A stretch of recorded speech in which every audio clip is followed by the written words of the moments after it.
podcast episode. I was just coughing like crazy. But I kind of went along with it. Unless the guest will say, hey, don't cough on me. That could have happened as well. Welcome again. Welcome to the podcast. I have no idea. A podcast for everyone. I've been intrigued with the service industry for quite some time, right? And then we spoke to a couple of cabin crew members, right? One from Qatar Airways, one from Indigo. In that trajectory, in the service industry, right, the biggest, I think, industry would be hotels. And that's why I was trying to reach out to somebody who's done some work in that area. And I stumbled upon the profile of my friend sitting right next to me called Isha Tripathi. Isha, welcome to the show. Thank you so much. So I wrote to Isha saying, hey, why don't you come to the podcast? And he was telling me that it might be a manifestation. Why don't you tell me about that, Isha? What was happening in your mind when I wrote to you? So, as I already told you, I was holidaying in Mysore when I received this text, and just few days back, I was actually, watching one of the podcasts and thinking to myself that this is something that I can do. Because I have only one talent, is that I can speak. Okay. That is all I can do. I'm sure there are more talents. Maybe I'm yet to unleash it. But yeah, so I was thinking to myself, why not, Okay. Because I see a lot of people making money out of it. So why not? And, few days passed, okay, fine. This thought also went away from my mind. And when I received this text, I was like, this has to be a message from the universe. Nice. So yeah, I genuinely believe in this concept. Perfect. So you worked for some time in the hotel industry, right? And some big names. We can call them 5-star hotels. Are they called 5-star You can hotels? call them 5-star deluxe, in fact. 5-star deluxe, the upper end, the creme de la creme, Correct. right? Tell me something which people would not know about working in a large 5-star properties like this. I'll assume, hey, this is fancy. The crew or the staff of a 5-star hotel or a 7-star hotel would have it nice, no? They can eat the same food, large, nice properties, nice views, beachside resorts. Is it a nice job? Would you have a tough time? What is it like? It's a beautiful job. I joined because that point of time, I loved meeting new people. I loved having experiences because I was just a 20-year-old child. Okay. I spent all my life with my parents in Calcutta. I had not seen the world. And there is no best way to see the world through, hospitality industry or the service industry, as you call it. Is it glamorous from the outside? Definitely. Is it as glamorous from the inside? I don't think so. No, not at all. So all the pretty faces that you see, both men and women, that is actually, exhausted faces. Okay. And we are, forced to smile sometimes, most of the times. So it is a very tedious job. Physically also, there are 4 departments in every hotel. Okay. All 4 are very, very physically exhausting. What are those 4 departments? So first is front office, the one I majored the good-looking people in the front, right? The good-looking people in the front. Okay.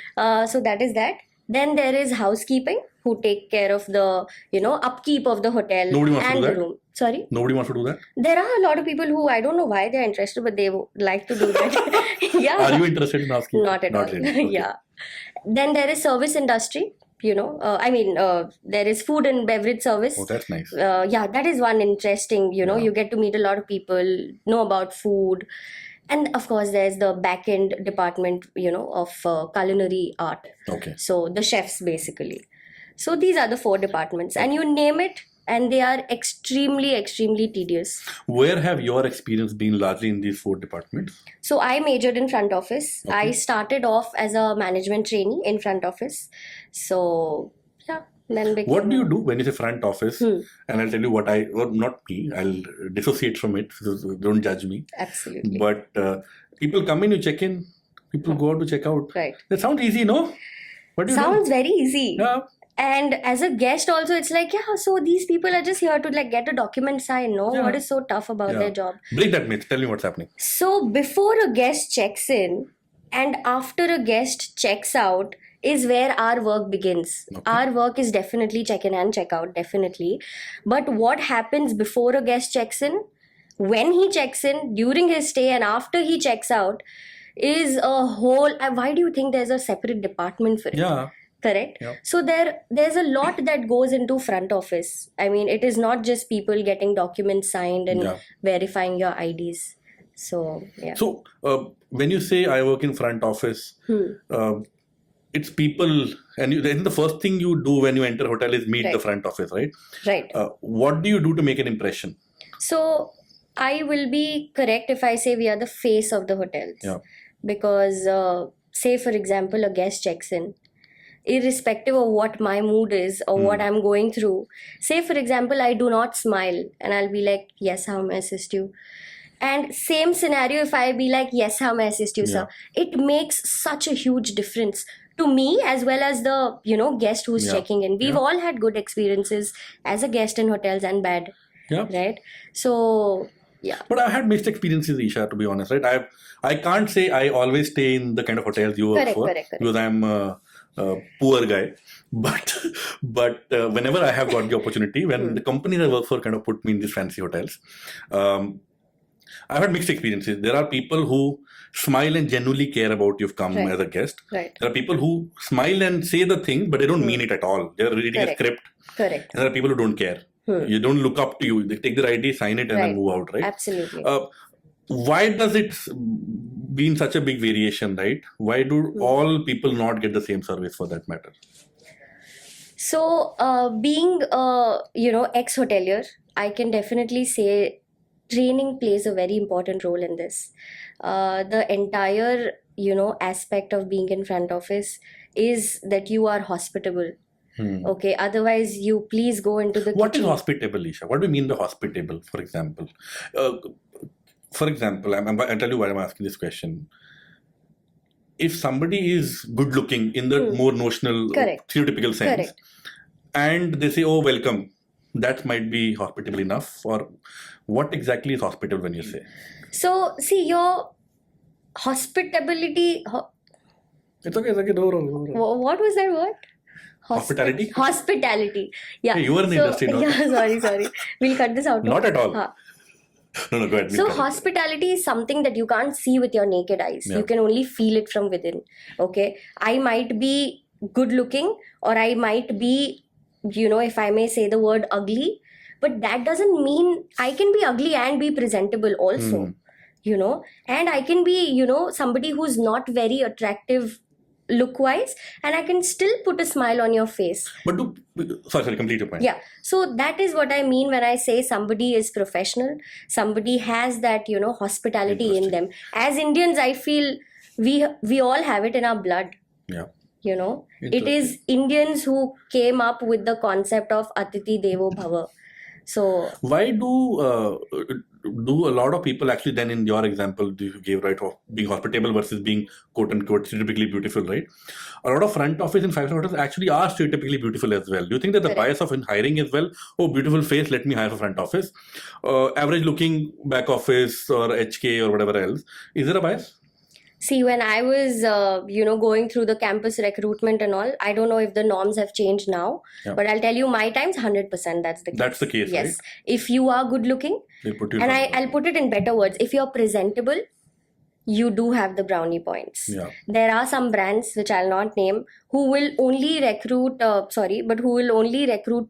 beautiful, fair Punjabi girls with red lipstick on their face and very fair, clear... Which brand is this? I might go back to the hospital, so I'll not do that. So every hotel I'll go and check, are they your tall, beautiful Punjabi or not? No, there are a lot of renowned brands who do that. I mean, I got rejected in a brand because I was not, that tall as per the hospitality standards, and I didn't have a certain type of body, or I was not fair enough, and I didn't put the correct shade of lipstick. Why do you think that's the case? Let me take a step back and ask you this, right? Why does that brand do this? What is in it for them? Eventually, brand is a business or hotel is a business, right? Correct. Would more people come to that hotel because they find good-looking Punjabi woman in that front office? I don't know.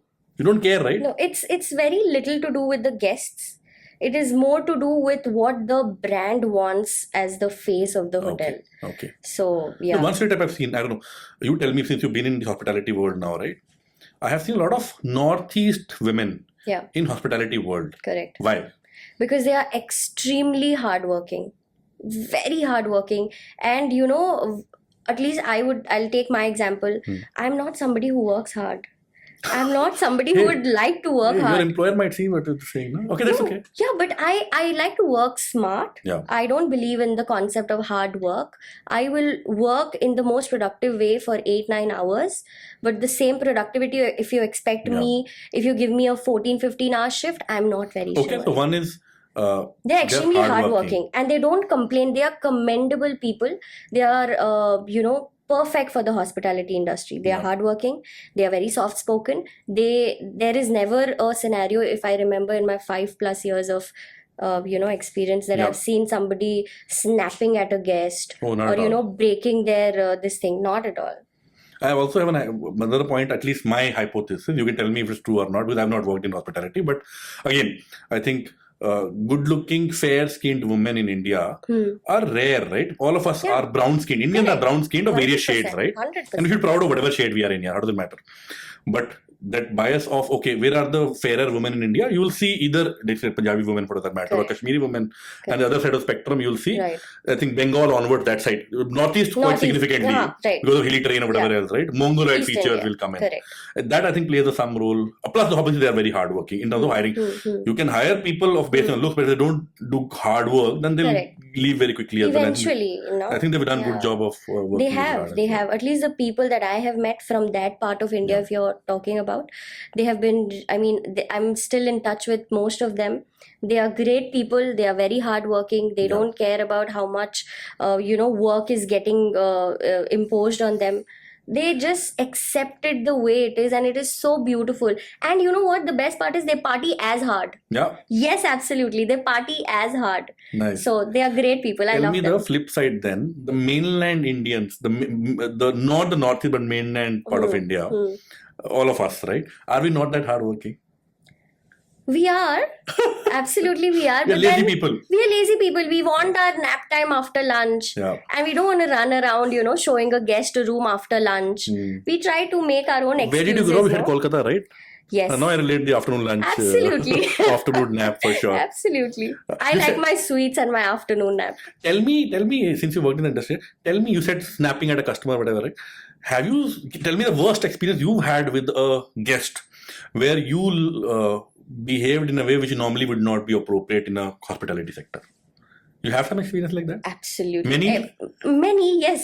Everybody who's been in the hospitality industry will have such experiences. Tell me about it. So firstly, I'm not a person who would, speak rudely to anyone for that matter. No, you are very polite. Yes, that's They're what. not judging, but please. So, no, I'm just saying, I'm not somebody who would generally do that. I remember one time I was in a resort, again, a 5-star deluxe resort. It was not a stereotypical hotel, a business hotel. It was more like a leisure resort sort of a thing. Okay. And it was in Andhra Pradesh, Vizag. Okay. Okay, beautiful hotel. People can see your profile and find out which hotel. Okay, I'll not name it. Go for it. Hit me up. Okay. So, we were there, and it was not a particular guest. It was a group that came in. Okay, it was a corporate group, but they came in on a leisure kind of a trip.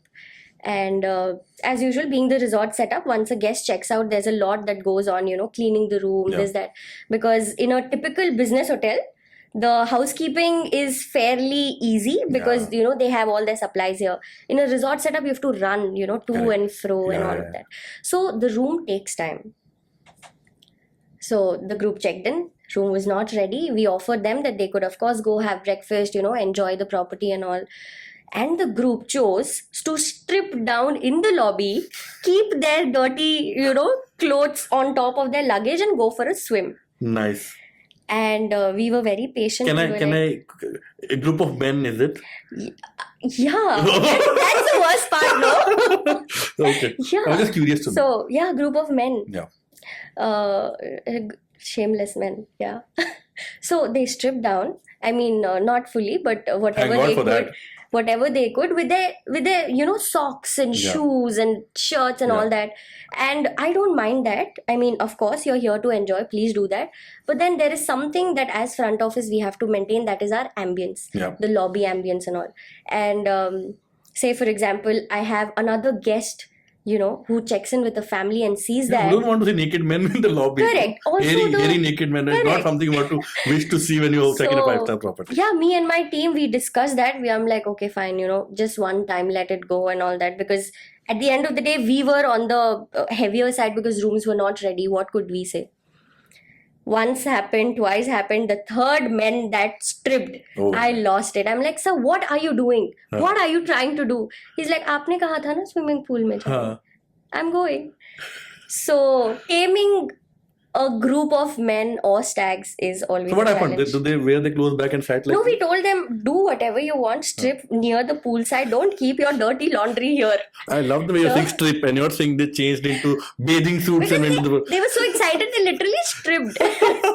So yeah. Interesting. Well, none of those men were good looking, yeah? Okay. And you said group of people. I've always seen and I've heard as well, when there are a group of people who come into a resort or a hotel, when they leave the property, sometimes the property is in a bit of shambles as well.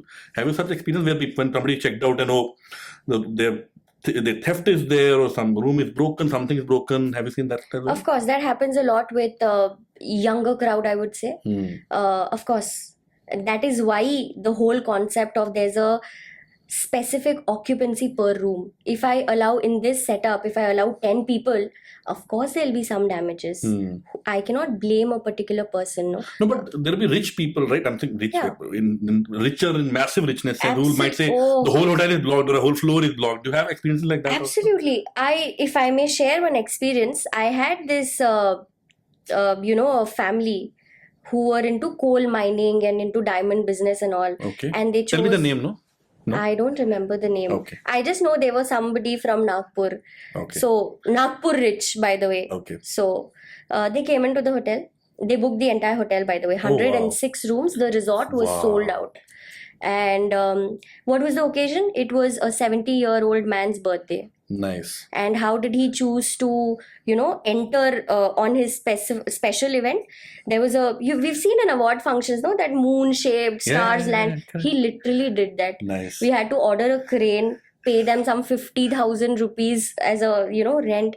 And we literally had to do all that for a 70th birthday. But see, if I have so much money to rent the whole hotel and buy a crane and do that, I can do whatever the hell I want. I can jump on a moon, or to be honest, walk upside down. Absolutely. See, the definition of wealth also has changed over a period of time.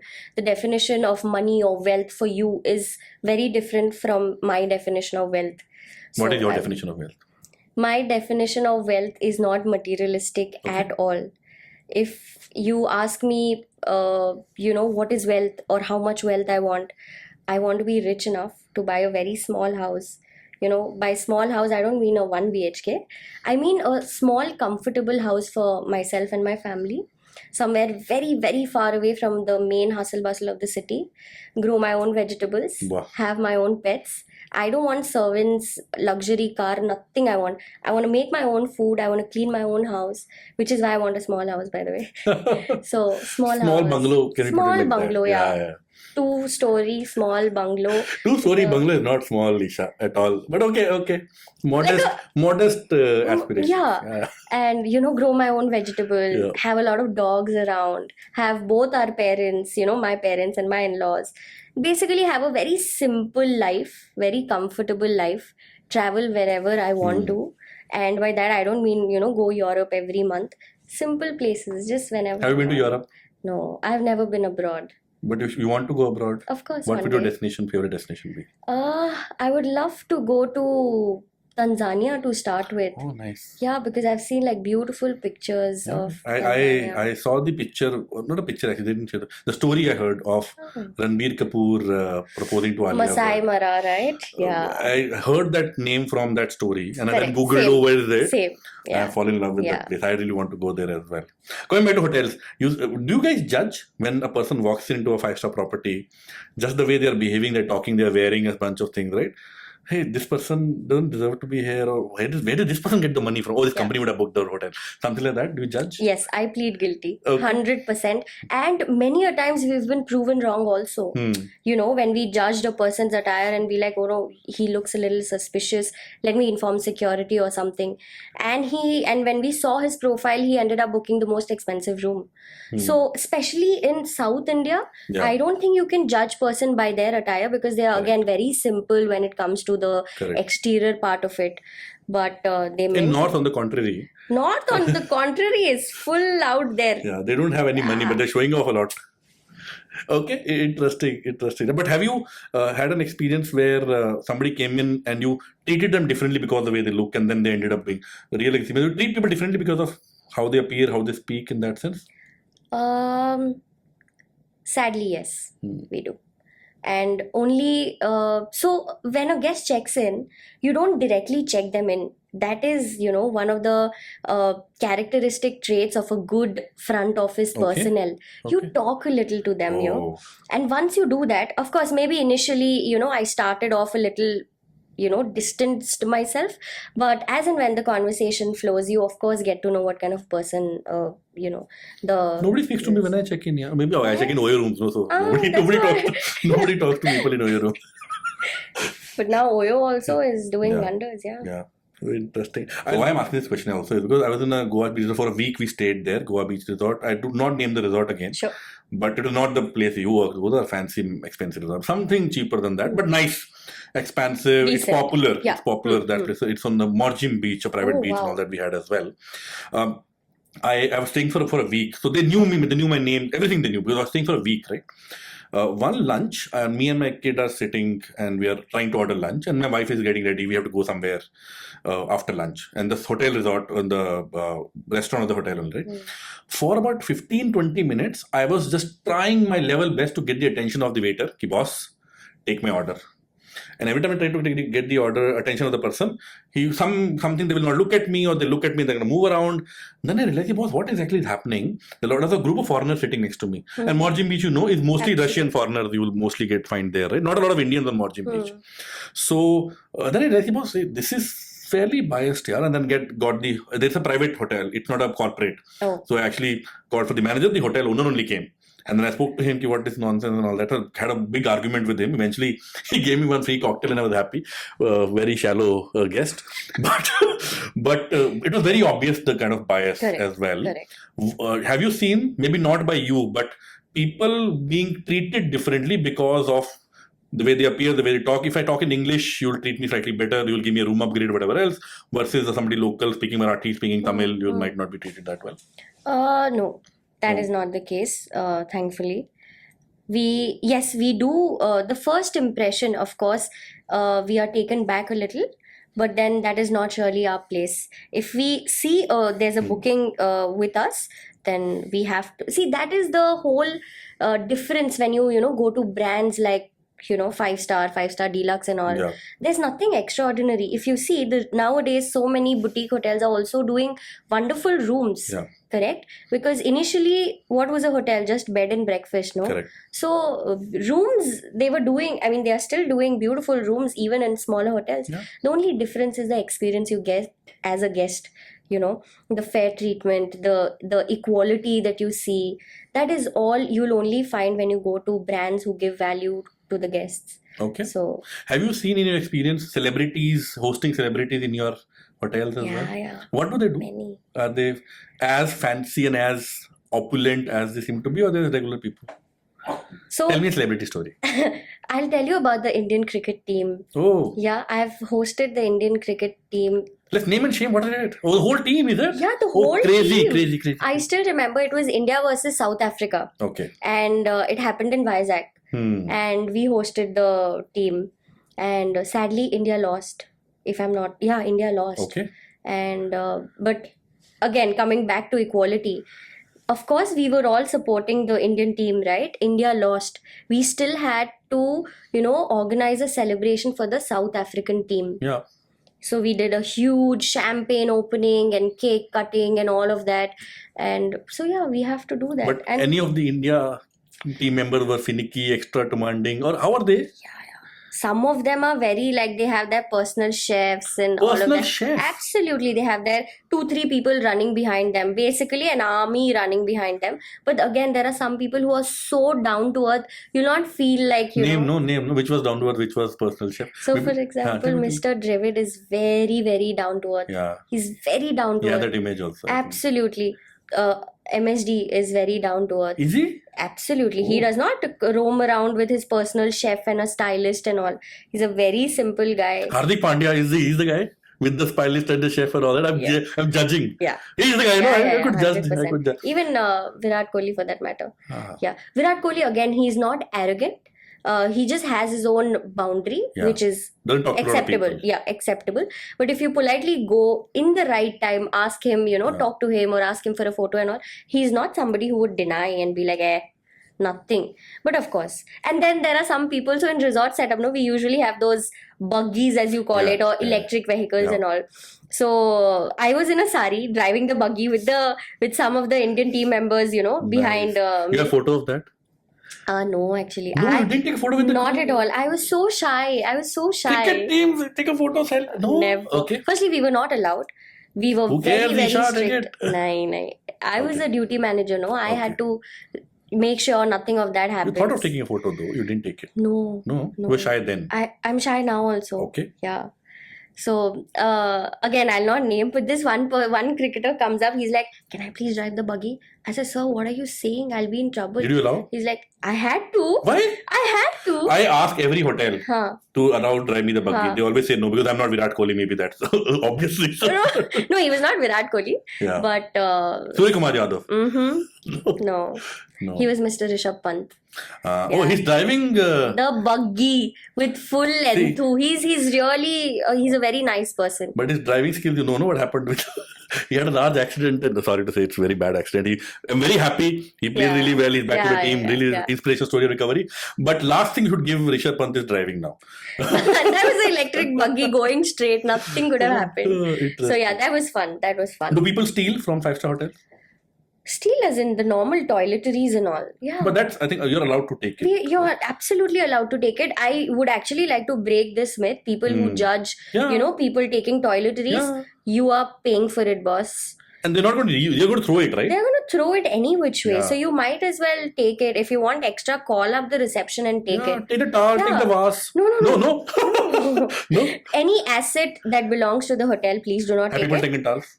Towels, yes. What do you do? How do you find out? We find out, no? So before a guest checks out, there is a gap where we do the billing and simultaneously we inform the housekeeping to check the room. Oh, that's why you do delay the billing. Absolutely. Oh, that's the reason? No, not that's the reason. Sometimes, yes, when we find something is, when the housekeeping tells us, you know what, there is more consumption, you have to bill for some more things. Minibar or be it, stains or any damage and all, then that causes the delay basically. Interesting. And what are your timings though? I've heard that hospitality sector mein a lot of hard work, 12-hour shifts, night shift. How do you manage? What kind of timings have you worked? So I started when I was training. I was still in college and I was training. So when you're doing hotel management, it's a 3 years BSc course called BSc in Hospitality and Hotel Management. Okay. So during that 3 years, 6 months you have to spend in a real life internship training, which you have to do it in a hotel. Okay. Again, there are interviews which are conducted for that. So I was blessed enough to get through Taj. Fancy. And so I worked there for 6 months. Which Taj? Bengal. Taj Bengal. Yeah, Taj Bengal. I worked in ITC. So I prefer ITC, Sonar Bangla. Yeah. And all that. Yeah. So I got through Taj. When I was a trainee, it was strict 9 hours duty for everyone. And so I was with that impression, I completed my graduation. I'm like, okay, fine, I have to work hard, but only for 9 hours. After that, it's my life. Correct. Cut to, I joined the industry as a full-time employee and I see the first day at work, okay, and I'm not talking about the induction phase. First day on shop floor, I was working 12-13 hours with heels and that makeup. And standing, right? And most of the reception are standing receptions. Why do they have standing reception? It's comfortable to be sitting, right? Yes, but again, the hospitality aspect comes into picture. When somebody comes in, if you're still sitting, it's such a, turn off. And every time, how many people will you train to stand up every time someone comes? It's not only check-in. Anytime anyone comes, you're supposed to stand up, no? You can't be Yeah. like, yes. So, which is why most of the hotels, especially now, they prefer standing reception. But that's taxing for you, 10, 12 hours standing. Oh. In heels, you said, In right? heels, Why yes, do you wear absolutely. heels? Why don't you wear flats when So you're standing? people who are tall enough, girls who are tall enough, they need not wear heels. But people who are, a little shorter or as short as me, they need to wear heels. Yeah. Interesting. Yeah. Do people flirt with front office staff as guests? Have you experienced the flirting? Absolutely. They do? Yeah. And how, I'm assuming trained for it. I don't know if you're trained or not. Yeah. What do you do? What's your experience? So we are not allowed to indulge. Even if they are rich and good looking They are and rich whatnot. and good looking, whatever it is. Even if we are emotionally interested also, we are not allowed to indulge. We can That's the always... official answer. Now tell me the real answer. Real answer also. Okay. I mean, no, not really. Because we've seen everything, no? Even behind the scenes, we've seen how they live, how they've left their room and all. So our judgment is not from one dimension. If a guest stays with us, I can say with confidence that we know quite a lot about that person. Say, for example, a guest spends 2-3 days in the hotel, how he stays, how much expenditure he has made, where and all expenditure he has made. We get to know everything. So you judged after that, huh? We Not. judge. At least don't talk Girls about it. judge. Oh, nice. Oh, you will paint And it. so, and so do men also. Yeah. Yeah. For sure. Tell me a story, when somebody flirted with you and you handled it nicely. I though had a epitome of flirting. Tell me. To an extent that I actually was scared. And this happened recently. You don't kick the guest out. You can't. We can, absolutely. We can. Okay. Yes. Okay. So, Posh, Posh is not only for employees. It actually stands true for the guest also. Absolutely. If they sexually harass us in any way, be it verbally or, physically, we have all the rights to, we have right So to what's admission. the most difficult / interesting conversation in that regard you had? You said there's an epitome you mentioned. Right? Yeah. So it had nothing to do with Posh. Okay. So there was this married man who It's always a married man. I don't know why. Yeah, it's always married men. So he was a long stayer in the hotel. So he was staying for years after years in the same hotel. Years. And Lot of money. Rich married man. Rich man. He was actually he had something to do with politics, and he used to roam around with 5-6 bodyguards. Okay. Always a suitcase in his hand and all of that. So yeah, he started following me on social media and texting me and all. Initially, I thought it is only as a guest and a front office staff, and I'm supposed to help him if ever. Yeah. So I initially replied. He asked me for some suggestions or some help regarding his luggage or something. I replied. Later, it turned into conversation, which I tried to limit as much as I could, while also being polite. But very, very soon after, he confessed that, he likes me and all that. I told him I'm not interested because I was then dating my husband. Now husband. Yes. So all of that happened. And then one day I get a notification on my Flipkart saying iPhone 15 Pro Max will be delivered today and all that. Oh, wow. I'm like, who ordered this? Of course, the first call goes to the parents, no? Yeah. So very happily, I called my parents saying, Surprise. did you order iPhone 15 Pro for me? Yep. They're like, I am mad or what? Nothing we've ordered. Then I called my boyfriend. Is there a slight chance that you have? You had low hope from the boyfriend. Yeah, no? absolutely. Low So hopes. he's like, no, why? I said, no, I just got a notification and all that. And then I went back. I went to the IT department, checked everything and all. This guy was so smart. He made a Flipkart account with my name and his credentials, of course. And he placed an order for me and shared it with me. So when I see the notification, it says Isha placed an order for Isha. Oh, okay. So anonymous order in some sense then. Anonymous order. And I received... Thankfully not pay on delivery. Sorry? No, not at all. Okay. I checked that, by the way. Oh, good. You never know. So I received it. I mean, I got this thing and I was so scared. Firstly, as I told you, I'm not interested in all these materialistic, pleasures in life. So I received it and I was so scared because number one, we are not allowed to take gifts from the guests. But you know at that time it's from the guest, right? I did not know, but any which ways, I was so scared because I didn't know who ordered and all that. I was shaking. I received the order. I went back and all that. Thankfully, I found his number associated with the order. Okay. I put it on Truecaller. It was not even showing his first name, his last name, some initial I found out. I took the order, I gave it to him. I said, please leave me and never ever do You that confronted again. him directly. You Absolutely. were not worried, hey. I was more worried for my job, for losing my job, because that time I used to love doing what I was doing. You didn't tell your manager, hey, please you handle it. Nothing. It didn't reach my manager because, again. Very brave, yeah? Yeah. If a politician and all that thing is ordering iPhones, seems like a powerful guy, right? Absolutely, he was powerful. But then you never know when that power becomes danger. Correct, no? absolutely. Yeah.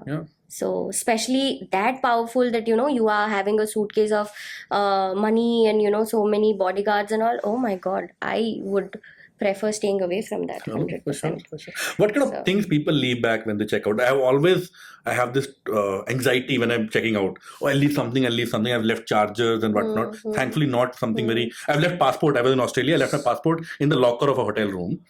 Checked into another hotel. My wife joined me. Spent a week in the new hotel. And then we would take a flight. Next day I was checking, hey, I don't have a passport. Then I found my old hotel. I called them. I also judged their housekeeping because the new guest was staying there. Oh, and they didn't realize. And they didn't clear the locker before the new guest checked in also. So I found my passport, thankfully. But what kind of things have people left behind? Everything. I think... I'm so glad that you were so anxious about leaving things behind, because there are some guests who absolutely do not care. I've seen people leaving out bundles and bundles of cash. You put it in your pocket then? No, not at all. Hey, come on. Not at all. Hotels have cameras at unexpected places. So you and never you're an know. honest person also, right? And no, I think most of the hoteliers are very, they have a lot of integrity, which is of course part of our training. Yeah. So that is there. So what do you do?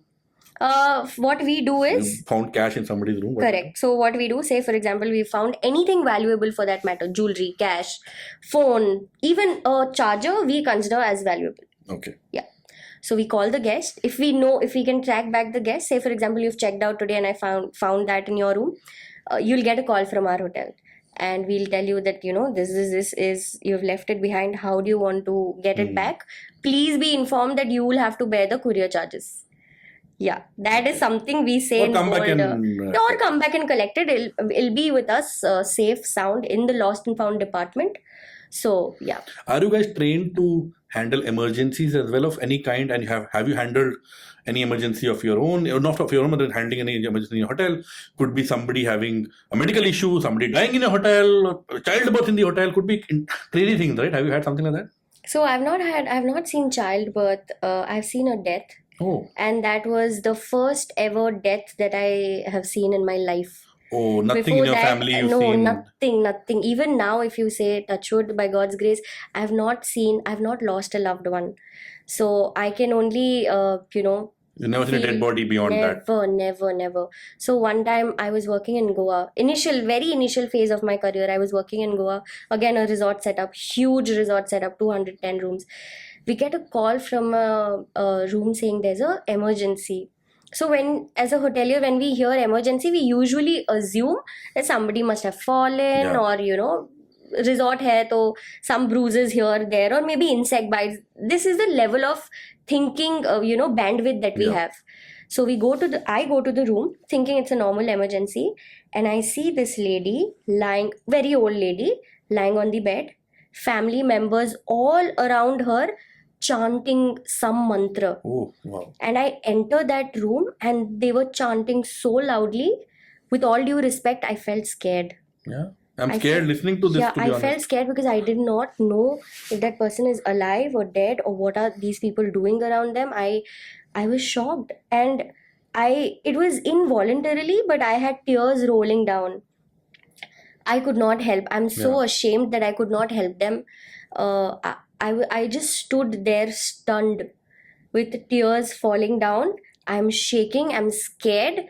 And thankfully, my senior stepped in. Okay. She's like, you better go back to the reception right now. We'll talk about it later.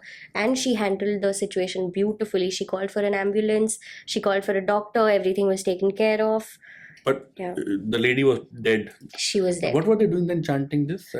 I don't know. Maybe it's part of their ritual, or that is something that you do when somebody dies, Even in our, this thing, we say if somebody has passed away, in front of you, you say some good, words or, yeah. So I'm very scared now. What should I ask next? I'm very worried. So you said this story. You worked in Goa. How many years? I worked in Goa on and off for say 2 years. 2 years. Yeah. How was it like working in Goa? What did you do outside the hotel? Your work in Goa? I love Goa. Now, maybe not now. Last 3-4 years, no. Yeah. But for the last, let's say, 15 years, pretty much every year I made a pilgrimage to Goa. Between 15th of December to 15th of Jan, somewhere in between, I'm in Goa. Earlier bachelor, now with family. Last 3-4 years, I've had very bad experience, to be honest. But how's your life been in Goa? Same actually. So even for my recent visit, I think I went in June, July, somewhere. August I went, yeah, during that Independence Day Okay. long. I cannot confidently say I had a great experience. But before that, I used to consider Goa as my second home. Yeah, you stayed there for 2 years, you're saying. Yeah, I stayed there for 2 years and I stayed in south part of Goa, Oh, which was very, very different from north. I've never been to South Goa. You always- should go to South Goa and your perception about Goa will change. I've always stayed between, let's say, Anjuna to, I think, Vagator. From Anjuna, Morjim, Vagator, was Yeah. around that stretch. Extreme north you've gone. Extreme north. Yeah. And that's Are you a party person? a little bit. Yeah. Yeah, but I don't like the Baga or Kalimgut vibe also. Achha. That's Too much. too much fish Yeah. market Yeah, kind of a yeah, vibe. yeah. No, I don't want to do that either. Mm. Except when I wanted to do a boat ride, I kind of went through Kalimgut to go to the boat rides there, right? But South Goa, how's it South Goa? It's beautiful. Even now, South Goa is beautiful. It's boring also. It's boring for people who like to party and people who only come to Goa for party and substances and all of that. But South Goa hits you on so many levels. It is much more quieter. It has 100% more beautiful beaches, clean beaches. Nice. I think a large part of South Goa is not explored yet. It is untouched and it has one of the best sunsets. You mentioned substances Yeah. and you worked in Goa for 2 years. What's your experience been around that? I'm assuming people would have done a bunch of things in hotels or outside. Have you seen things happening? What kind of things have you seen? Not really, because if you're doing something inside your room, I would probably not know. Unless you're playing loud music and doing a trance in your room, I would not With come ganja to puka, know. you never saw them in the hotel, somebody smoking up ganja or whatever? No, huh? Ganja though is very common in Goa, no? Everywhere. Yeah, Even that's not illegal kind of. It is, but okay. see, if I were to decide, I would have made it legal Yeah. Do you do by ganja? now. I used to. Used to. Yeah. Why do you leave? Got married. Got married. Now I have responsibilities and all of that. Interesting. Yeah. Interesting. Okay. You moved out of hospitality now, right? Yes. Maybe let me go back completely. Why did you move to hospitality in the first place? Yeah, there's so many things you could have done. Why hotel industry and you studied for it. A lot of people would have stumbled upon hospitality. You studied for it. Right. Why? It was a very conscious decision. I'll tell you where it all started. So I had a senior who was, while I was still in school, where I was, yet to decide between science or commerce, because I was in such a, stereotypical school wherein there was no arts in the first place. You either go this way or that way. Where is this? Kolkata, is it? Kolkata, Okay. yes. It's a very renowned school. Which school? Le Matin, that one? Nah, No, not that one. That's a beautiful school. Yeah. Yeah. So anyway, I had a senior who was doing this, course, and he was in Delhi, and I used to see his curriculum and how different it was from the science and maths and English I was reading and all. That was when I decided that this is something I see myself doing. And on the other hand, my father wanted me to become a doctor. Now imagine me as a doctor, I would kill people straight. So I was never interested in being a doctor. Okay. So I told my dad that, if you force me into it, I'll be a very bad doctor. Yeah. So irrespective, because I never say no to my dad. My dad never says no to me. He wanted me to do it. So I appeared for AIPMT. Yeah. Our time that NEET AIPMT controversy was going on, so I appeared for AIPMT. I appeared for JEE. I appeared for one or two more engineering, local college, this thing and all that. Jadavpur. No. Like say KIIT, KIIT, JEE, Bhubaneswar. We hire and from all. there. Is it? Yeah. Oh, wow. So I appeared for the entrance exam and I failed miserably. Okay. Yeah. So that is, and simultaneously, I also appeared for my hotel management entrance exam. And I still remember my thick bio books. I used to hide in sheets of the hotel management MCQs Wow. and read so that I don't get scolding at home. And I cracked it. I cracked hotel management with, I think my overall all India rank was 1241, if I still remember. Nice. Yeah. See, how do people get into this? I'm very intrigued because my parents are both graduates and my the first graduate in their families. They didn't know too much about education generally beyond that as well. And I kind of stumbled upon engineering because everybody in my time was doing engineering. And then I did my MBA because everybody was doing MBA also. Right. If I would have told my parents then, first of all, I didn't know hospitality. I didn't know the word of hospitality. There's an IHM karke college. I didn't know. I didn't know it existed in the first place. But if I had tell my parents, oh, I want to work in a hotel and I want to study for it, please don't mind me saying it, but my parents would have reacted in a way. Waiter padhani padhai karni. They would have said in Punjabi like this. Correct. Right? Are you mad? Are you mad? Yeah. They would kind of an response. How did your family kind of support you into this journey? So I come from a academically very strong background. My father is a principal. He's retiring this year, next year Feb. And my mother is a homemaker. And my brother, he was a great student. He did his CA, chartered accountant. And then he moved into, all those sorts of things. So academically very strong. So I assume my father somewhere, was... Disappointed? Disappointed, yes, initially. He had his doubts. And I saw the pride in his eyes when I first got my job when I was only 19 and a half. I didn't start working, but I had like 2-3 offer letters in my hand when I was only 19 and a half. So that is when my dad was like, okay, maybe she'll manage her life. She'll do something out of it. I need not worry anymore. But those 3 years, was he worried? Yes. But every time... and I really put all my heart into this 3 years. You don't feel, what do you think about it? People like, when we discuss housekeeping, for example, right? What do you think about taking somebody's used plate and washing it or being at service to some other human being? Some people who might not be, let's say, well-traveled or not very aware would say, hey, this is a very menial job. What is your reaction to that kind of a response? I've seen a lot of students, a lot of trainees opting out because the hotel they were working for, they had some of their known people or family members come in and be like, my child is doing this. Correct. I don't feel anything like that. Even now, if I had to, I have done that. Number one, I have had huge salvers with used plates in one hand, going back, keeping it in the dishwashing area. I think I've done it all. I've collected dirty laundry. What made you do this and not be worried about judgment from others?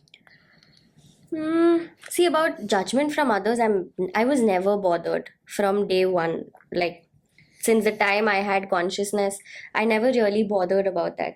That is the kind of upbringing I always had. My mother was very particular about it. Let them, you do what you have to do. People will say any which ways, irrespective of whether you're doing good or bad. Let me then ask you a slightly larger question, right? We've spoken about your hotel life and education for a bit as well. How old are you? Sorry if you don't mind I'm me asking. 26. 26, right? This 26-year-old woman, confident woman who's sitting across the table from me. Who is this person? Who is Isha Tripathi? Who are you, Isha? I feel Isha is a very compassionate soul, an old soul, and I'll explain why I said old soul. So very compassionate, very genuine, very authentic. I take immense strength from my vulnerability. And, I've heard a lot of people saying you should not be very sensitive in personal, professional, both. Yeah. I feel it's my superpower. Being sensitive. Imagine, being able to emote irrespective of whether you're alone or in front of people. How beautiful is that? And how many people have you seen doing that, So I take immense pride in that.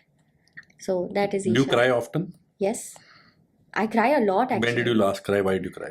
I cried day before yesterday because I had a bad day at work. And not because I had a bad day at work because, somebody told me something. No, I had a bad day at work and I did not know why I had a bad day at work because everything went as per, it was supposed to. Yeah. And I was still feeling that, that anxiousness and that my, overall mood was extremely disturbed.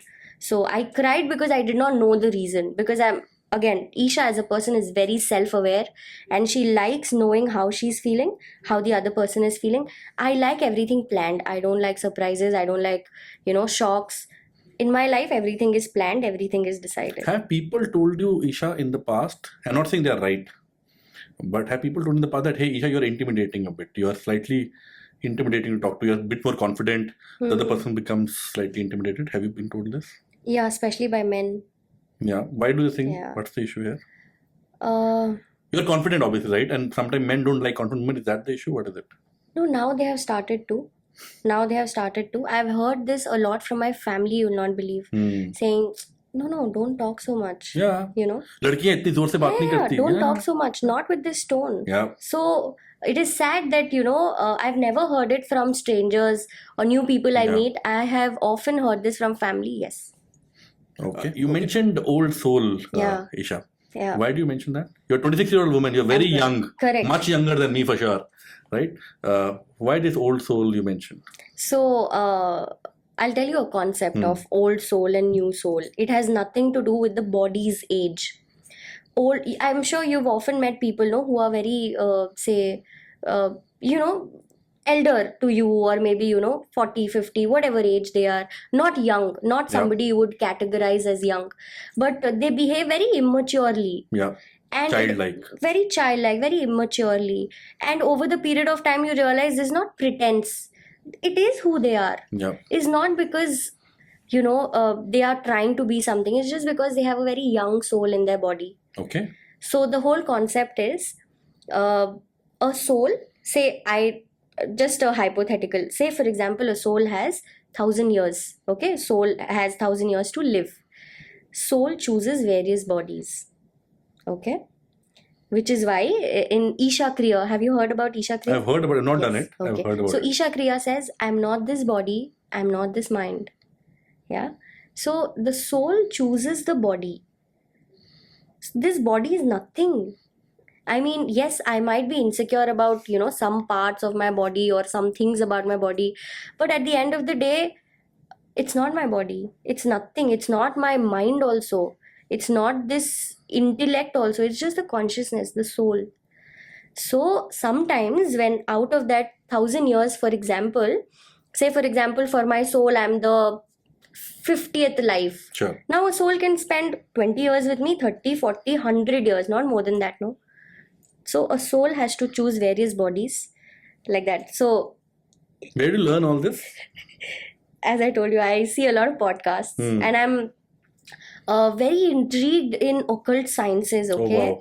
Yes. Should I be worried? Should I be scared? No. When I say, There's the image, right? We said occult sciences. Thank I got you. scared. Thank you for The talking about image it. which came to mind was a man with a beard with a black clothing on it is the image the moment you said this. Biased, illiterate, to be honest, as a image, but that's what it came. No, I think I'll not judge you for that, because a lot of people, when they hear first of all, not a lot of people know the word occult. Yeah, it's scary. Yeah, they know spirits, they know evil, they don't know occult.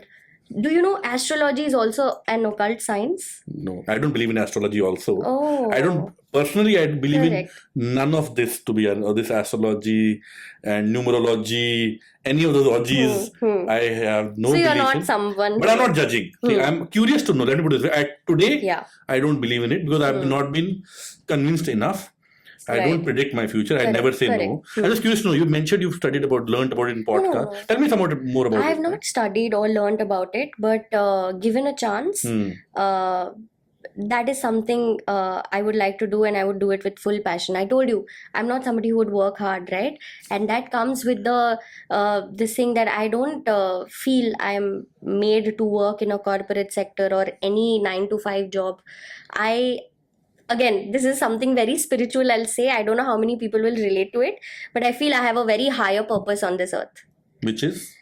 I'm yet to figure out. Okay. Of course, if I knew, I would be the next level of enlightenment. So I'm yet to figure out, and the day I figure out what my purpose of life this is, I think I'll be the happiest, most content person. So.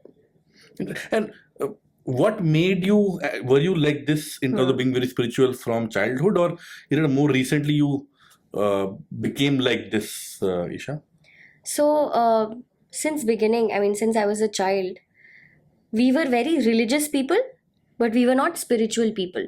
Okay. There's a very stark difference between What's the being difference? religion tells you there is one God, you better worship. And this is the way to worship. And there's a way to worship, and you have various books and Sure. everything. With all due respect, I'm very, very religious. I still go to temples and I love doing all of that. Sure. Spirituality, on the other hand, tells you yes, there is God, no doubt about that. But there is also something, there are some things rather which are above God also. Oh. There is a spiritual, I mean, there is this cosmic thing which, a lot of spiritual people talk about. There's this higher force. You can call it God, you can call it the universe, you can call it your angels, up to you. Why do you think this is true though? I'm just asking a very naive question. Don't judge me for this. Please don't judge me for this. But what made you believe all this? It might all of this be mumbo jumbo, right? It's all imagination, all words thrown here and there. Correct. None of this, whatever you just said, might be true. What made you believe this is true in the first place? Because, this 1,000-year soul. What is soul? There's no scientific belief behind, scientific knowledge behind soul as a concept. Nothing called soul. There's nothing called soul. There is something called energy, no, as per science. I don't know. I'm not educated enough to teach me that. You guide me into what do you mean by No, energy. see, I'm not here to teach or enlighten send me a out bit. a message. I'm just curious. Whatever knowledge I have, I Sure. would love to, pass it on. So, yes, scientifically, there's nothing called soul. There are things called, there's a thing called energy, vibration, in spirituality, same thing is called the vibe or the soul, Yeah. all of that. So that is the only difference. Also, I feel there are a lot of things that are beyond logic, and all it requires is faith. So you asked me why I'm so intrigued and interested is because I have had first-hand experiences. I'm not talking about I've seen ghosts and all. I'm not talking about the occult part of it. No. I'm talking about the spiritual part of myself. Just a very small story. Please. So in the last 6 years that I've been working, I've never taken a break. Of work. A break off work, Okay. I mean, of course, I've had my share of leaves and everything. Yeah, sure. But like a break for a month or so, never. Even like I was working 7 days before my marriage, 7 days after my marriage. Oh, wow. So during COVID, I was lucky enough to be in a company that paid me all through COVID. And we were not allowed to. I was in Goa, by the way. Okay. I spent COVID in Goa. So I've seen Goa at its quietest and I've Yeah. seen Goa at its Wildest. the peak. Yeah. So it was during that COVID period that we were finally, things got a little better and we were allowed to come home. So I had 2 months before I started a new phase in a different city and all of that. So again, thanks to social media, I was just meaninglessly scrolling through reels and, not very happy being at home because I was 2-3 years already, out of home, enjoying my freedom and all that. Cut to I'm sent to home and I have to be in this closed environment and all of that. I was feeling a little overwhelmed. Meaninglessly scrolling through Instagram and I found out this thing called the law of attraction. Okay. Have you heard about it? No. No? Okay. It's called the law of attraction. In Hindi, there's a saying, no, किसी चीज को अगर आप शिद्दत से चाहो. Yeah. Dot, That's dot, a dot, movie dot. dialogue, no? That's a movie dialogue. And it is true on so many levels. This law of attraction or affirmation or manifestation that people now, are talking so much about it. I feel I discovered manifestation before it became Instagram famous. Okay. And I'm so glad about it. So I was not very happy with my job. As I told you, it was very, very tedious and I was not very content about it. Okay. So I came across this thing. And the only thing I wanted to manifest at that point of time was a better work environment and, good people at work. So I started, so again, how to do law of attraction, how to attract things you want, how to manifest is by believing it has already happened. Okay. By believing it is already there with you and you just send out your gratitude to the universe. Small example, say you want an iPhone, you really want an iPhone, but you don't have the money to buy it, but you really want it, right? So you manifest it, you manifest an iPhone, it is that easy. All you have to do is believe it is already yours. You have to, and not think about, "Arey, paise nahi hai, how will Yeah. I buy for it?" Correct. You don't have to go into details. Leave that up, okay? Let that go. You just believe that you already have that object. You're very happy with it. What all you're doing, what cover you'll put, wallpaper you'll put, all of that. You get into those details, details that you think of after you have that object. Okay. And you say things to yourself that, universe, thank you so much for giving this iPhone. I'm loving it. I'm enjoying my experience. All of that. And you'll not believe, in no time you'll have an iPhone. How? No one knows. I have a slightly contrarian. I appreciate you sharing it. I have a slightly contrarian view to this. First of all, this is new to me. I've never Correct. heard this before. Correct. My immediate reaction to this was, when you're speaking is, if I want something, let's take your example itself of an iPhone. I want an iPhone, right? Should I think I already have it and please God, please universe, please XYZ, make it happen? Or I need an iPhone, this much money I need, let me work hard and put an active effort on getting an iPhone, activity I'm doing, versus a slightly passive manifestation, it will happen to me. I've always, and I've done both. I'm talking about personal journey. I'm not saying what's right or wrong. I'm just telling you what my personal journey has been. I've had great days, I've had bad days, I've had great things, I've had bad things. In relationships, in material things, in professional things, everything else for that matter, right? Whenever I have been a victim, not victim is a bad word, an outcome of situations, that okay, the world, life is happening to me, I've always had bad outcomes. Whenever I've taken an active, okay, I am making life happen to me, more often than not, I've had good outcome because I'm actively working towards getting or doing things which I really want, is my view. And in whatever you told me, I got a sense, hey, it might be slightly passive, right? You want an iPhone, work for it and get the money. How will the money, you can keep thinking about it. And I'm just being curious, I'm not meaning any sign. I don't know enough about it. Right.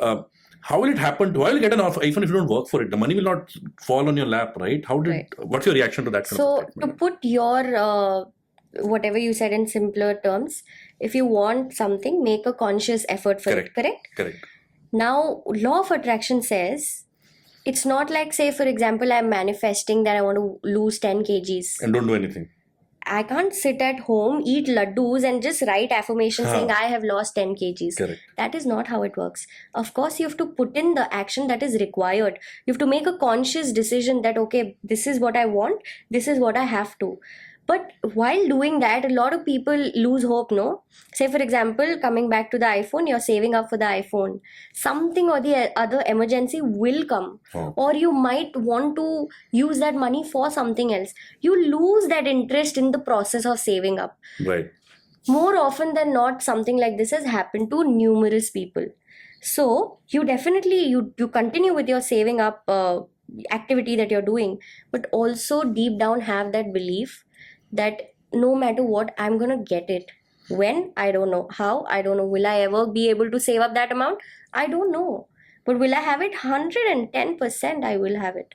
Once you have that belief, no, automatically your actions will align to your affirmations. Interesting. Something very new for me. I'm loving the way you explained it, by the way, as well, Isha, right? You're obviously coming across as an individual in the last half an hour way of speaking, right? As somebody who is very self-assured and confident and done some work and then confidently speaking and explaining about it, right? Is there a slightly more less insecure side of you?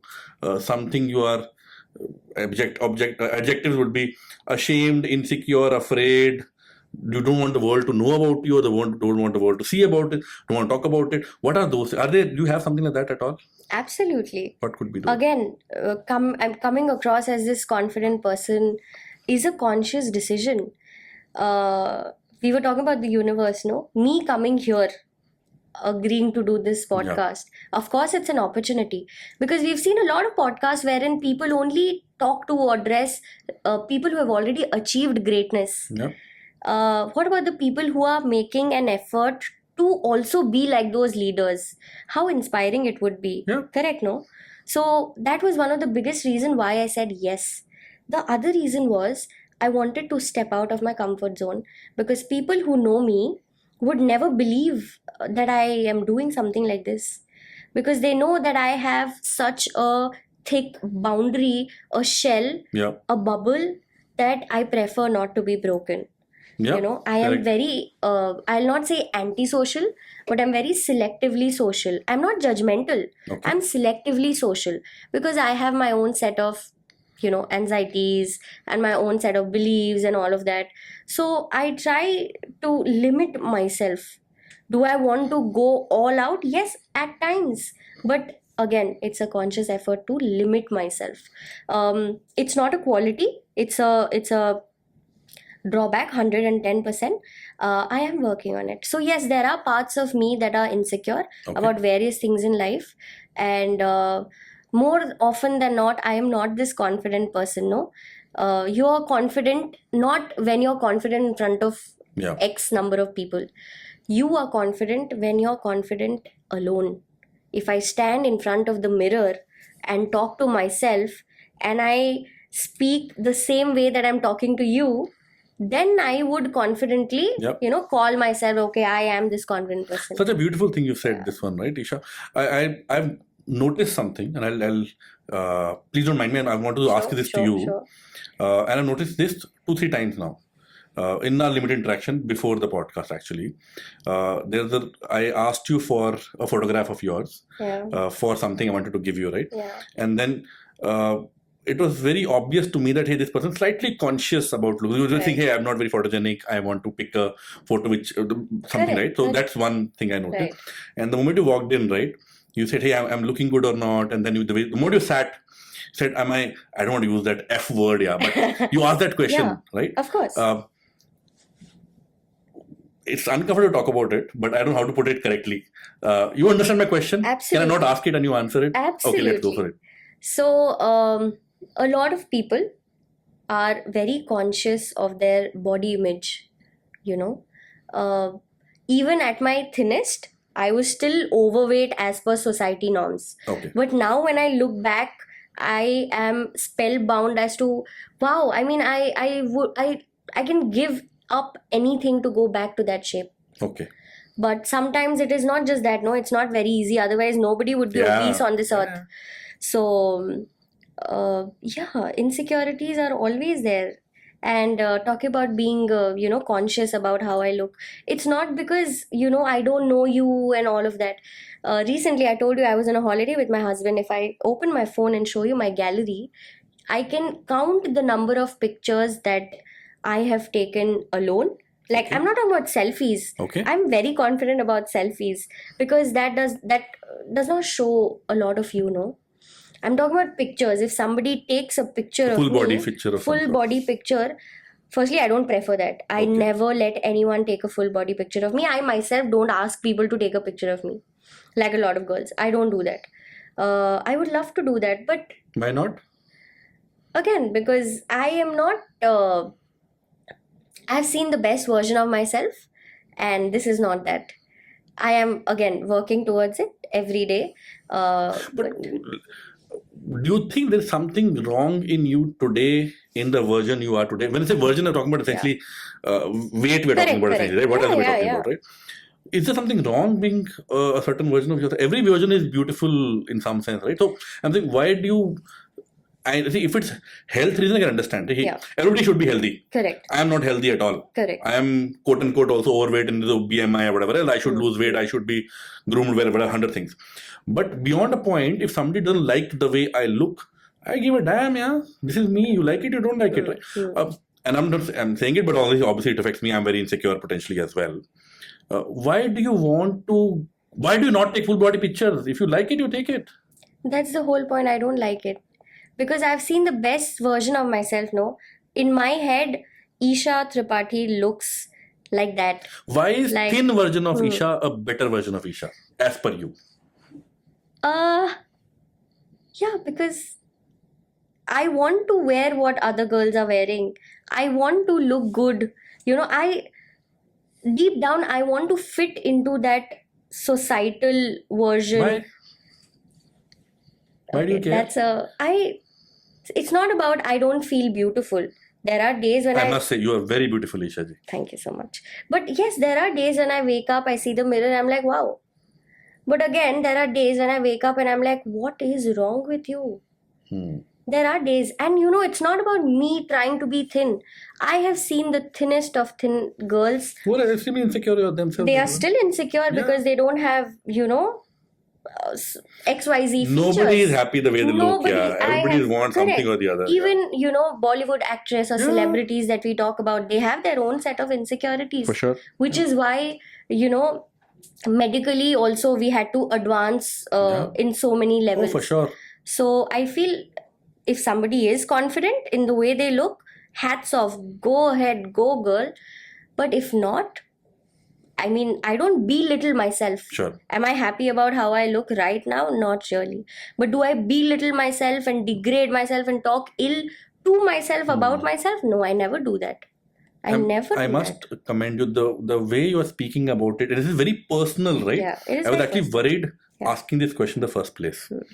And the way you answered it, in a very honest fashion, you didn't say, I'm insecure as well, and you also didn't say, hey, I love the way I look and this is what you gave a real answer in some sense, right? How have people around you, your family, I don't think the family acts with you differently because you're a certain weight.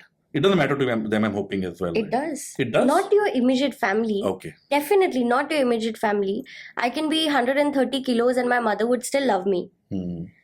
But when it comes to extended families, when it comes to friends who are family, that's the first thing they will say, right? Of course. Yeah. Irrespective of whether you gain weight or you lose weight.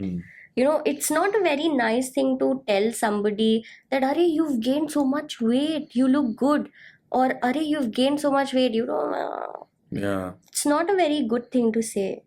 You can always tell them that, are you okay? You look, you've lost so much weight. Are you doing okay health-wise? Yeah. That is still understandable. But you can't meet somebody and the first thing that comes out of your mouth is this filth. Yeah. And if you say, hey, you gained weight, hey, that person already knows. Yeah. No need for you to tell. Don't make them more insecure. Yeah. They're already, you never know what's going on inside their head. I can't imagine, Isha, how many people, both men and women, would relate to what you're just saying, right? And all of us are going through something of that sort. Right. Talk to that person who is really crying in their pillow every night. Hey, how do I want to survive through this? They're trying, going to diet, don't work, whatever. Yeah. Talk to that person. How do they come out of this misery of mental, emotional misery? Physical is, I think, consequential in my mind. Yeah. So I would like anybody who's dealing with body image issues, I would like to tell them it is not a misery. It is definitely not a misery. It is all in your hand. I know it is not easy, and hell, I know it is not easy. Yeah. I know how much hard work I had to put into before getting married to, fit. I had full confidence that before marriage I'll lose X amount of weight and look the certain way. I was not able to. And marriage is a lifetime memory. I'm not going to do it again. Yeah. You'll not believe I've still not opened my pictures, my wedding pictures. I've not sent it to anyone, not even my own parents. Your Insta, your Facebook, your already not posted Even stuff? if you open my Insta, you'll find just one picture of me. That also a half body picture wherein I was, of course, wearing a beautiful outfit and everything. I just have that one picture. So I'm not sure if I'm the correct person to send out a message, but the only thing that keeps me going is please understand that any point of time you decide that you want to change it, you can.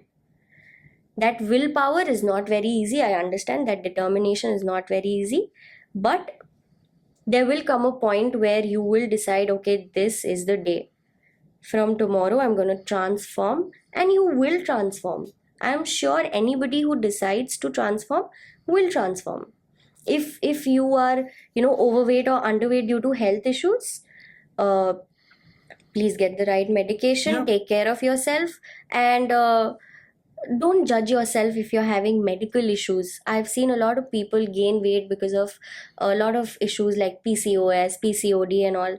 Again, there are cure for that. It's not like, okay, PCOD hai means I'll eat junk and I'll gain weight. No, please don't do that to yourself.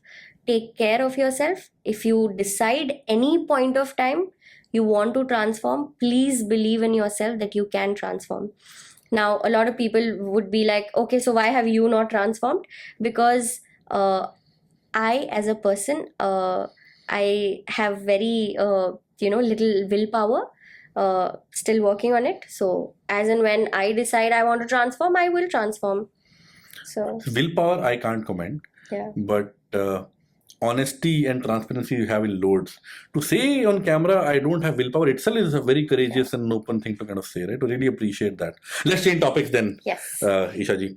You said you got recently married. Yeah. Why, who, when, how? Tell me everything. So why did I get married? Sure, if you want to answer that question also. I'm a typical desi girl. I grew up dreaming about getting married. Wow. I mean, there was a point when people used to ask me, what do you want to become when you grow up? I used to say, I'm a mother. Nothing wrong with that. Nothing wrong with that. Even now, if people ask me, what do you want, where do you see yourself in 5 years? I see myself in a very happy married life, sitting at home with one kid and one dog. That is my definition of, happily married. Where do you meet your now husband then? So we met 2 years back. We were working at the same resort. Oh, he's also in the hospitality Yeah, space. Okay. he was.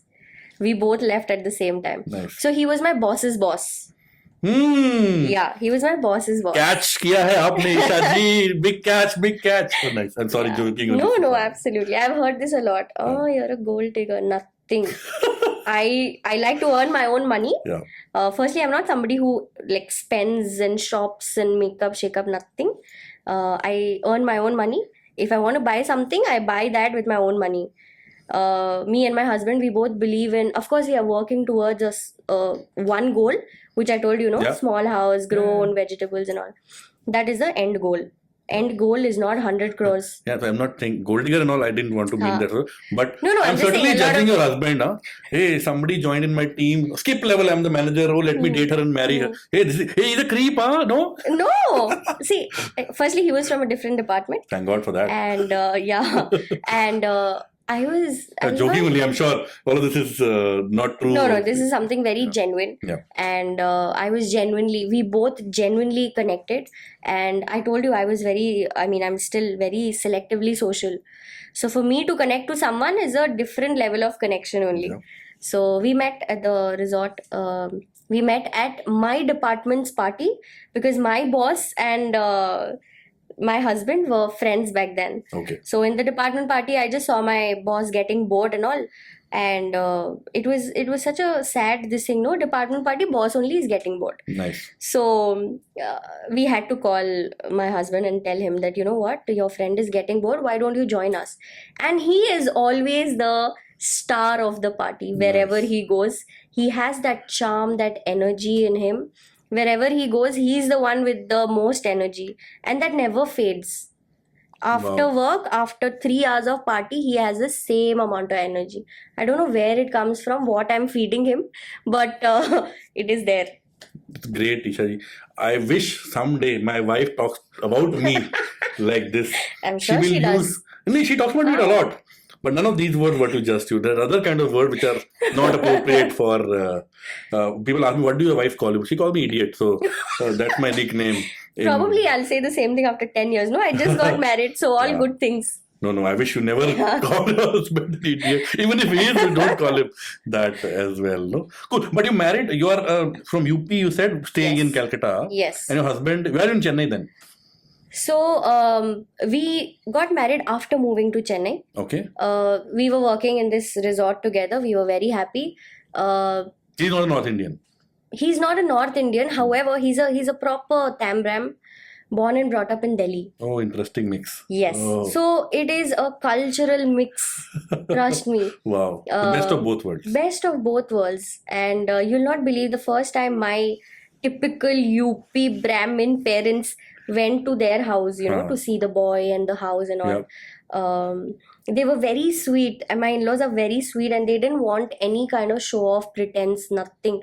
They served a very simple home-cooked idli sambar chutney and vada, this thing. And, instead of judging, my parents were literally taken aback as to how real they were and how real they wanted, an image for my parents to have.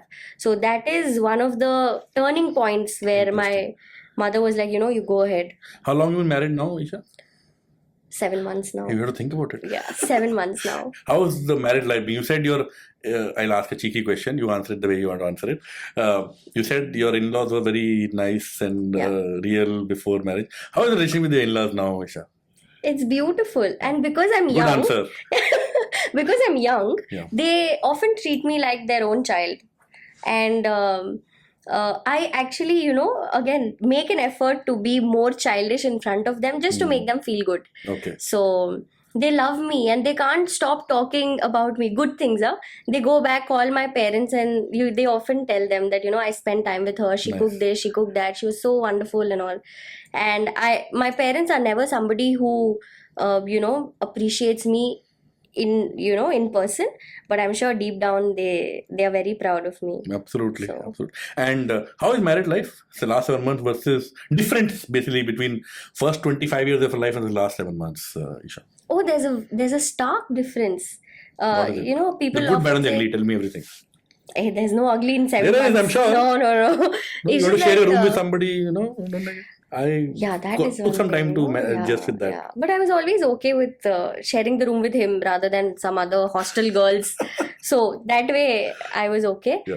People often say that, dating life, it's very similar. No, you were already dating him. Now you got married to this person. No, it's a huge difference. Dating life is very different, even though it's with the same person. Your relationship dynamic only changes after you get married.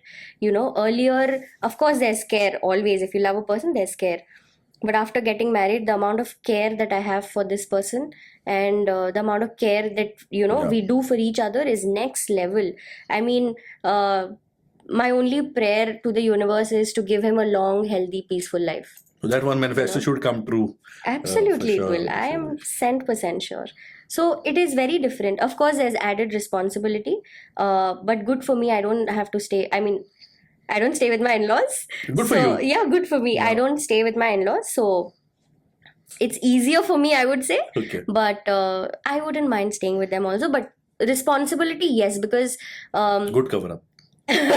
responsibility, yes, because I can go on weeks without speaking to my mother and she wouldn't mind. Yeah. Of course, she'll be like, why aren't you calling? But I have to make sure that I call my in-laws every week, no? Otherwise, they'll be like, Bahu Rani. So, yeah. Interesting. What do you not like about getting married? The substances we spoke about. Can't do now? No, we can. Then? It's just that if the other person doesn't do it, then what's the fun? Teach them. And no, they know it and still choose not to do it. Oh, you need company. That is there. Plus, again, future planning, kids and all that. You have to think about so many things at 26. Yeah. Sometimes that's not fair, no, for me. But yeah, so that is the only, jokes apart, there is nothing ugly about getting married. The only time I feel, this thing is when, say, I have to celebrate festivities with his family rather than my family. Yeah. And they have the liberty of, visiting us. My in-laws have the liberty and all the rights, I'm sure, of visiting us whenever they want. But similarly, my parents have this huge hesitation. Arey, how can we go to our married daughter's house? I think the hesitation mostly would be from them rather From than them. from you or your husband. We for that wouldn't matter. mind. We Yeah. wouldn't mind. We both are very like-minded people. We love our parents. They'll have the beating ghar nahi jana and all Nahi that. jana Right? hai and all that. Yeah. Interesting. So that is the only time I feel, this is not fair. But otherwise, I'm having a gala time. Yep. It's so refreshing to talk to you, Isha ji. I'm having so much fun. What else do you want to talk about? Anything we've not covered? Do you want to talk about something? You said you're very intrigued by me, and I assume you've not met someone like me. Is there anything that you want to ask me? I've been asking for the last 1 hour a lot of things, right? I'll ask you the cliched HR question then, yeah. Because you've changed your industry in terms of work, and you've changed cities, and you've got married. So pretty much everything in your life has changed, right? Yeah. Personally, In the last professionally. 1 year, by In the the way. last 1 year. Very different scenario of work, ways of working, ways of personal life, way of living, where you live, everything, right? If I talk to Isha 5-10 years down the line, which kind of Isha will I talk to? What's your aspiration? What do you want to be? You'll find the same confident girl sitting in front of you, but she will be a little less chirpier. She'll be very calm and Why? elegant and You're being chirpy is your quality, Isha ji. Why are you saying? yes, but that quality, will transform into somebody. Even then, you'll like talking to me. Why? Because my words will give you so much peace. My presence will give you so much peace. I'm hoping, praying for it, inshallah.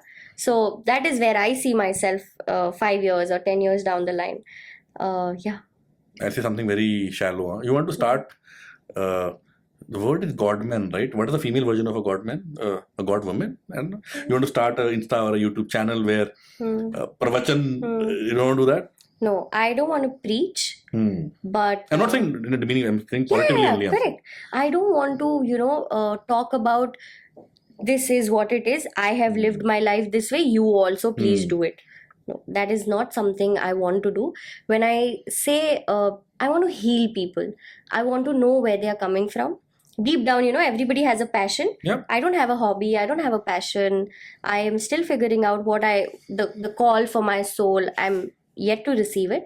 But I have this thought stuck in my mind since a very long time that if there's something I would like to do and not get tired of is if I get into, say, for example, NLP practice, or say, for example, Reiki healing, or I told you I'm so intrigued in occult science.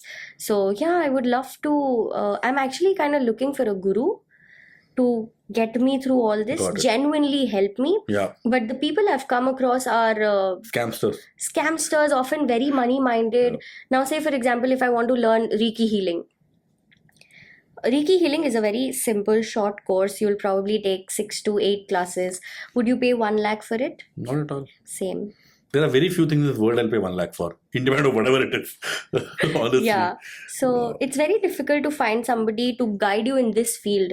In other fields, of course, there are plenty of people to help you. Be it fitness or be it any industry you see, you will find some or the other connection who will help you with it. Correct. When it comes to this, healing and more spiritual aspect, very few people are even aware or might be able to help you out with that. I told you, right? I have no clue of whatever. But please, I insist on this podcast, try affirmations and thank me later. I certainly will. And try not to, of course you can, it's your, you have all the rights, but try not to start with a materialistic thing. Yeah. Correct. Interesting. I had a pleasure speaking to you. Thank you so much, Isha. Thank you. We are similar and not very similar in the same breath. I think our views about work is maybe similar. Right. But the way you're living your life in a spiritual and your aspiration of a house, we are poles apart. I think I'm very different as a person. And that's what I enjoy. Yeah. Why I do this podcast also is this content is secondary, to be very honest. I feel richer in the last hour or so I've been speaking to you, and that's the end goal. And had so much fun, so much learning to do today, Isha. Thank you so much for being on the show. Thank you for having me. And again, I thank the universe that this all panned out. I was thinking about it and it happened. How I came across you, how I'm here today. Thank you. And also, I've spoken about it before. I'll say it again.